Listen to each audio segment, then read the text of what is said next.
Kahit po pala madaling lutuin ito at wala ng cheche bureche at echo diretso lang naman tong ulam.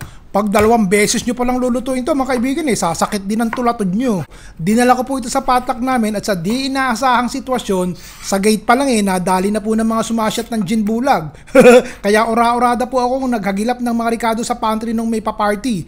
Buti na lang meron sila. Kaya 2 beses ko pong niluto itong ulam na to kahit masakit sa tulatod Masarap naman ang pakiramdam na kinakain nila ang niluluto ko't nagugustuhan. Siguro po next time, hindi ko nalalagyan ng gayuma.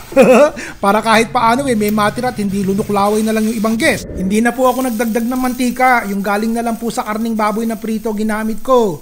Welcome po kayo din sa Chef Ron Bilaro Cooking Channel. Kulang-kulang po mga rikado itong ulam natin pero sa huli nagkaayos din po ang lasa. O sibuyas po. Wala nang kamatis ito ha. Bawag na lang agad-agad. Tapos tubigan nyo na po ng 2 tasang tubig. Diretso na po sa panimpla. Kalahating sandok po ng toyo. Yun nga pala pong lomo 600 grams.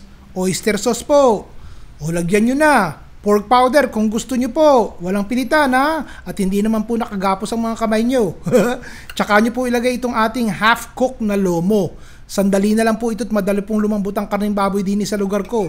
Mas matagal pa sigurong lumambot yung kalooban ng manugang nyo kung tutuusin.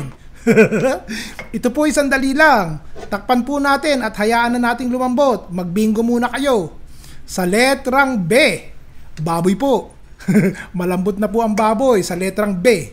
Sa letrang He, gulay po. Gulay naman ang isunod natin. Patatas syempre. O tuloy na po natin ang bingo. Sa letrang O, overcook na po ba gulay? Dapat po hindi. Isunod na po natin ang carrots. Sabihin niyo po kung taga saan kayo, kung gusto nyong mabulyawan kayo at pag nabasa ko yan at tumama po ako sa bingo tatawagan ko pa kayo. Sa letrang E, ilagay nyo na po ang kabuti sa lata. Tikman nyo na muna. At pag ayos na po ang lasa, ihuli nyo na po yung cream of mushroom. Yan kung may budget po kayo. Kung wala naman, ito na lang pong powder version ang ilagay nyo. Basta tunawin nyo po ng mainam sa tubig. Tapos ihalo nyo na. Lalapot na po ang sabaw niyan. Hindi nyo na kinakailangan ng cornstarch.